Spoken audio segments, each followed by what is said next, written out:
Good morning. Thank you for resisting the temptation to go on the science walk this morning. It's a hard choice to make. My presentation this morning and my role on the Scientific Advisory Board was really to look at the rigor of the systematic review process itself. And so my disclosures here that influenced my thinking, a decade at the Academy working with the Evidence Analysis Library, and potential for the funding from the ILSI to be on the Scientific Advisory Board. So the role I had was to look at the systematic review process throughout the whole planning and conducting and look at how we were meeting the standards. In this particular case, my presentation is going to go through the standards that were published by the Institute of Medicine and kind of demonstrate for you the details for how this systematic review met those particular criteria. And then Danielle is going to come back and circle around and give you the details of what it felt like to do the different activities that are included. We all know that the goal of a systematic review is to summarize or synthesize the best available research to inform decision-making. Most common purposes are to create treatment guidelines or practice guidelines, identify gaps in research, and provide input to policy decisions. When we think about systematic review, it kind of emerged in the medical field about the 1990s. About 1995, JAMA started the series on evidence-based medicine. In nutrition, right around 2000 is where it really started to build impetus in nutrition. The Evidence Analysis Library at the Academy came online 2004. Then 2009, the Nutrition Evidence Library came online to support the dietary guidelines. And more recently now, the OHAT in the toxicology world, their first guidance was provided in 2013 and 2015. So this review is relatively new to the toxicology field. The same way as the prevalence of the systematic reviews, then also the guidance has been evolving. There's guidance for how you publish systematic reviews. The most recent one is 2009, the PRISMA guidelines. And there's also guidelines for how you conduct the reviews. And again, it just shows the time frame, and that the toxicology one was first draft published in 2013, and then the final guidelines for that 2015. For our particular review, we selected these four guiding principles or guiding documents. Finding what works in healthcare, that's the standards I'm referring to for systematic reviews. We used the OHAT methodology for risk of bias. For synthesizing the body of evidence, we used the GRADE methodology. And then for publishing, we conformed to the PRISMA. So I'm going to walk you through the standards. Most of you are probably somewhat familiar with them, but I'm going to show each of the standards. There are 4 chapters, so there's 4 different standards, and this is the same way that the whole review was organized. So you'll keep seeing these same themes throughout. There's 1 chapter on how you do the protocol with standards for that, 1 standard for how you find and assess the individual studies, 1 chapter that deals with standards for how you synthesize the evidence, and then 1 chapter that deals with reporting systematic reviews. So the protocol development chapter is the longest, and these are the different criteria that are included in that particular chapter. So the first one is establishing a multidisciplinary team, and the IOM report specifies the expertise that is needed. You need to have relevant clinical areas, systematic review methods, a person who's qualified and trained in searching for the evidence, a statistician for the quantitative methods, and then other expertise is needed. In this case, the team had 2 major components. There was the scientific review team that did the work at Tox Strategies, and then there was a scientific advisory board that complemented them with the clinical expertise and the systematic review. The expertise for the group from the Tox Strategies are listed here. You'll see that there's expertise in food safety, toxicology, epidemiology. People had been involved in doing literature searches before and certainly had quantitative methods and statistical background. In addition, as we were planning, we realized we didn't have a systematic review trained librarian on the team, and so that was in fact added as an additional consultant. And Tox Strategies also had a biostatistician that's not listed here but was available for consultation during the systematic review. When you look at the Scientific Advisory Board, this is where your clinical expertise areas come in. So we have cardiovascular, physical performance behavior, nutrition and behavior, reproductive and development, pharmacology, and bones and calcium. And then my role was the systematic review person on the Scientific Advisory Board. Since it was funded by industry or by ILSI, everyone always wants to know, so what did ILSI have to do with this? So the ILSI's role was to establish the scope of the project, and that was established to identify the need by the ILSI Caffeine Working Group. And they also identified the need to make sure that we met the IOM standards throughout the process. They selected the vendor, and then they provided the resources. And throughout the course of the systematic review, the only time that they were consulted was when we needed to have additional resources. So, for example, the librarian wasn't in the original project, and so we went back and said, we really need to have this added, and then so they were able to provide the resources to do that. They coordinated the teleconferences in terms of the mechanics of it, and they facilitated the stakeholder input from FDA and Health Canada at specific times throughout the process. But be assured that at no time did they provide any input on the actual process itself or the content that was included in the systematic review in terms of influencing those. The second standard, there are two standards dealing with managing bias and conflict of interest. So both the Scientific Advisory Board and the Tox Strategies team followed the plan that had been established. We declared conflict of interest 2 times, at the beginning of the project and then just before the manuscript was submitted. The disclosures were made in the group teleconference, and they're also included in the published Prospero protocol. The way it was managed in calls and meetings is you were to self-declare if there was a situation where you felt you had conflict of interest and to withdraw from the discussion. Ensuring stakeholder and user input was facilitated by ILSI. For example, they met with FDA and Health Canada at 3 different times during the project. At the beginning, when the scope of the project was being developed, after the first list of articles had been identified, and after the initial synthesis was done. So the type of input that was provided back to the group from FDA were things like, yes, it's really important that you look at children. Please identify research areas. So that's the kind of input that came back to the Scientific Advisory Board. The Scientific Board met by teleconference 4 times where all of us were on board. And then in addition to that, there were endpoint calls with the Scientific Advisory Board members at the Phase 3 and Phase 4, and there were, as you can imagine, multiple emails soliciting input in the different phases of the project. There's a standard saying, did you properly formulate the topic for the systematic review? And we used the PICO format, so population exposure was used instead of intervention, and then comparator, and we mentioned that NAROT was our comparator, and then the outcome. There were 2 different levels of questions. There's the overarching question about what we know about safety of caffeine levels, but then there were specific sub-questions dealing with specific populations, with specific health outcomes, and with specific endpoints. The topics that were identified by the Scientific Advisory Board and Tox Strategies were eventually divided into 2 categories.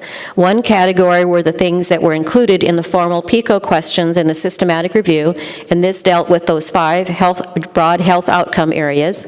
And there were 27 specific endpoints and 4 subpopulations.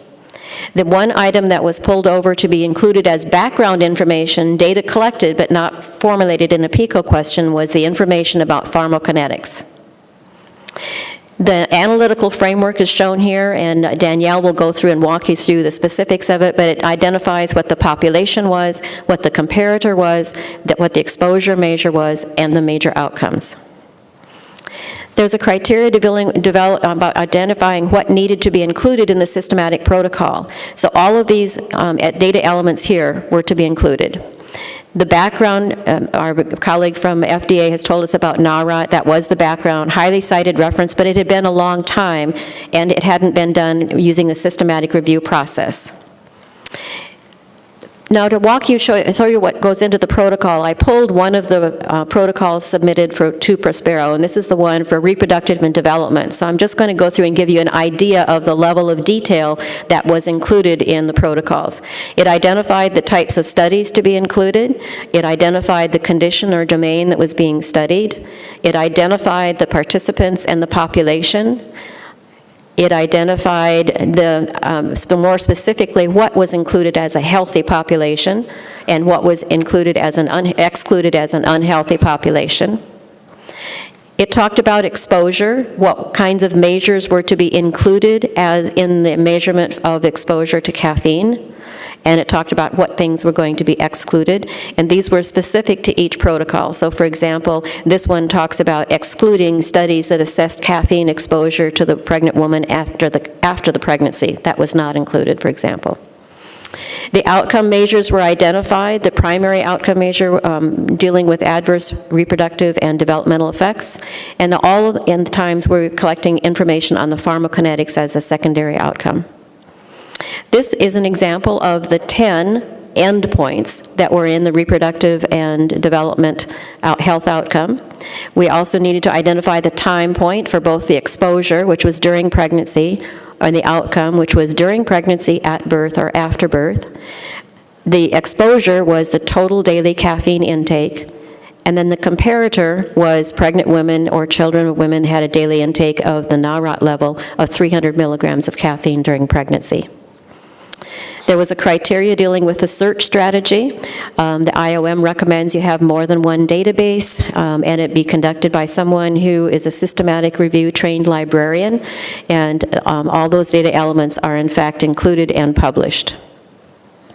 Procedures for study selection included, did you adequately identify how you were going to do this? The titles and abstracts were compared to the criteria, the inclusion-exclusion criteria, by two people at Tox Strategies. They were classified as either to be included, excluded, or uncertain.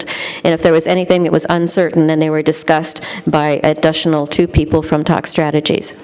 At each step, they were reviewed sent to the clinical expert on the scientific advisory board to look at the decisions that were being made. After the initial decisions, then the full articles were reviewed, and the same process followed. The data extraction strategy needs to be described in the protocol, and this was described as the data was being extracted into its distiller SR.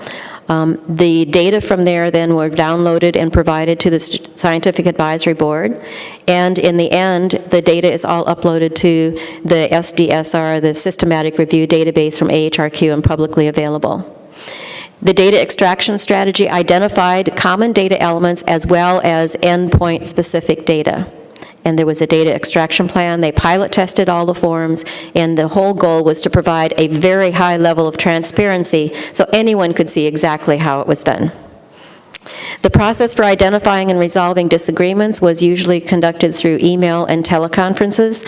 In most cases, it was between the Tox Strategy staff, the scientific advisory board members, and I was on board to facilitate that. We always had the possibility of requiring or documenting a minority opinion, but luckily we were able to reach consensus on everything, and this was not required, but the process was there. You need to identify how you critically appraise the individual studies, and in this case, the OHAT risk of bias tool was the one that was used, and these are the 11 criteria that are included in that particular risk of bias tool. You need to describe the method for evaluating the body of evidence, and we use the grade methodology, where you increase or decrease the confidence based on the criteria that are listed there, the considerations, level of adversity.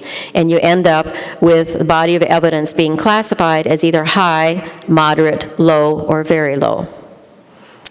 In further describing how to evaluate the body of the evidence, there were two methods that were used. One was creating tables of data, and the other one was to include narrative information in the chapters and conclusion statements.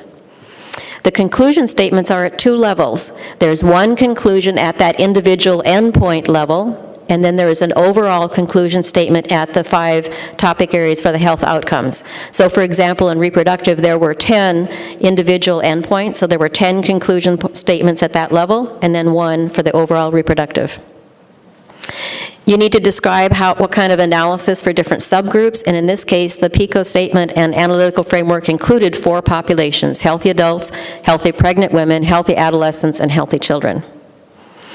And you need to specify a timeline, and this timeline is organized, and you'll see this multiple times according to those 4 phases: the protocol development, assessing, synthesizing, and reporting.